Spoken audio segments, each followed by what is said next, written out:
All right, today I'm going to talk about Beta Technologies. It's an electric airplane manufacturer.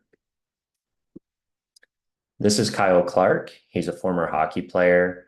He was a fighter, made his way through Harvard, and played in the farm system for the NHL's Washington Capitals.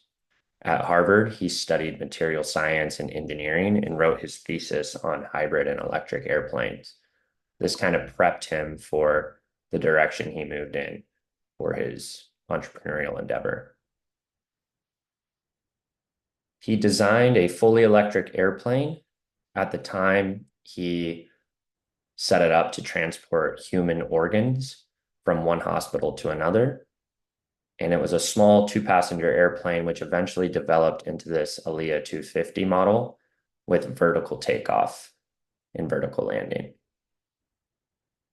The value proposition is that this cost about 1/6 of what it normally costs to transport goods through the air. As mentioned, it could take off vertically and land vertically. So he was able to land at helicopter pads rather than airport runways. A fully electric airplane, so zero operational emissions. And this really allowed him to simplify shipping logistics because typically an airplane will load up. Let's say they're leaving from Burlington, Vermont, and going to Buffalo. They usually have to stop in Tennessee at a distribution center like Memphis. So this kind of simplified with its small, nimble approach. It allowed A to B travel rather than the typical shipping logistics model. And then to maintain the airplanes, they develop charging stations at each airport. So when they land, they're able to charge. And because they're all electric, they're extremely quiet. The biggest key to Kyle's success was his partnership with Martine Rothblatt.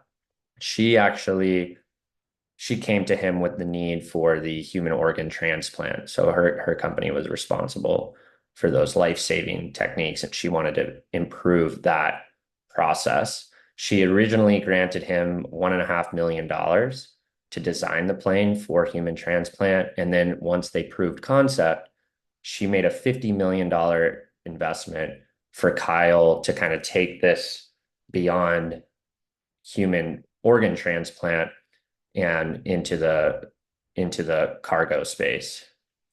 And so Kyle, from there, he realized that in order to build a plane that could accommodate large shipping needs, he needed top talent. So he invested 70% of that money in hiring the best talent he could find within the aerospace market. He soon partnered with the military, major companies like FedEx and UPS, and they started purchasing his planes to transport their goods. He also was able to capitalize kind of on the proof of concept by partnering in the Middle East. They have much looser flight regulations than we have in the States. And so he started shipping between Abu Dhabi and Dubai to kind of prove that this is a viable method of transport. And as we mentioned, in the US, there are a lot of FAA regulations. So he didn't quite have approval to take off vertically and land at airports. He also realized that to meet UPS and FedEx needs, he needed to be able to accommodate a higher payload and still accomplish a 250-mile domestic round trip. And then part of getting from A to B, like that Vermont Buffalo example, is that he he can actually he can achieve a greater speed if he lands directly at distribution centers rather than the airport. So that's still pending FAA approval, where he can land directly on a helipad, say at like a FedEx distribution center in Memphis. And then it was so successful that, like the challenge of success is that now he has 600 planes on back order, so they have to improve their production speed.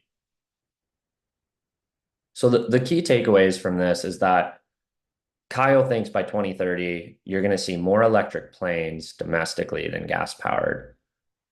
This will significantly reduce carbon emissions. As I mentioned earlier, there's really zero operational cost, or yeah, zero operational emissions transporting with this size of an aircraft.